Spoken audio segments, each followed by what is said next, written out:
We start the day's other headlines in Washington state, where authorities say there's no hope of finding any more survivors from yesterday's implosion at a paper mill near the Oregon border. We're bracing ourselves for this being the deadliest industrial tragedy in modern Washington state history. Officials say 2 people are now confirmed dead after a tank imploded at the Nippon Dynawave packaging facility and released a harmful chemical mixture called white liquor. 9 others remain missing and are presumed dead. Another 8 people were injured, including a firefighter. Officials said today that some of the contamination entered the local Columbia River, but stressed that there's no risk to the local water supply. Peace talks between the U.S. and Iran remain in flux, even as Iranian state TV outlined an unofficial framework agreement earlier today.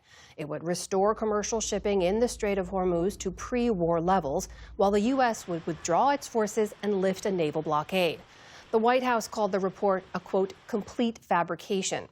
Meantime, President Trump convened his cabinet at the White House, where he said domestic political pressures, like the midterms, would not affect his war strategy. Iran is very much intent. They want very much to make a deal. So far, they haven't gotten there. We're not satisfied with it, but we will be. We will be either that or we'll have to just finish the job.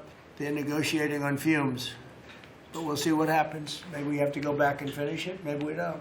Separately today, Israel warned residents across southern Lebanon to leave, signaling an expansion of its campaign against Hezbollah militants there.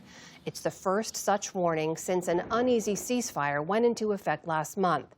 Yesterday, several Israeli strikes came down near the Karaun Dam, which sits on the largest water reservoir in Lebanon.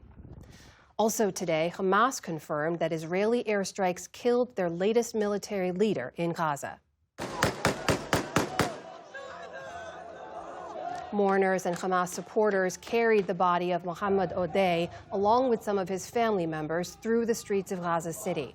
It comes less than 2 weeks after Israel's killed Odeh's predecessor, Izz-el-Din al-Haddad.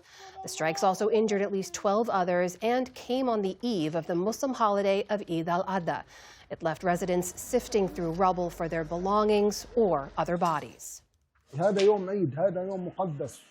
This is a day of Eid. It is a holy day, and some people forgot about the war.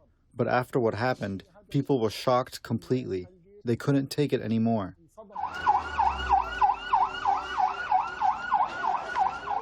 The attacks targeting Odeh last night came despite a ceasefire between Israel and Hamas that's been in effect since October. Gaza health authorities say such strikes have killed nearly 900 Palestinians since the truce took effect. Uganda is closing its border with the Democratic Republic of Congo, quote, with immediate effect, as authorities try to slow the spread of Ebola. There are now nearly 1,000 suspected cases in the DRC and at least 220 suspected deaths. In the meantime, the World Health Organization has started construction on a treatment facility in the east of the country. And the Trump administration is reportedly planning to send Americans exposed to Ebola to a new facility in Kenya instead of flying them back to the U.S., though that site has not yet been built. In Laos, 5 people who were trapped in a flooded cave for more than a week have been found alive. Rescuers celebrated outside the cave when contact was made with the missing villagers. Inside, video showed the men, lit by flashlights, huddled together, smiling and safe. They entered the cave on May 19th, with some reports saying they were searching for gold. Heavy rains triggered flash flooding that blocked their exit. Lao and Thai rescuers are continuing to search for 2 others who remain missing. On the south lawn of the White House, construction is underway for an octagon-shaped cage to host next month's UFC bout. A giant arch is already looming over the historic mansion. The mixed martial arts event is part of celebrations to mark 250 years of American independence and is scheduled for June 14th, both Flag Day and President Trump's birthday. He's been a longtime supporter of the UFC, or Ultimate Fighting Championship, and was the first sitting president to attend a fight. When finished, the temporary arena is expected to hold 5,000 people, as seen in this rendering.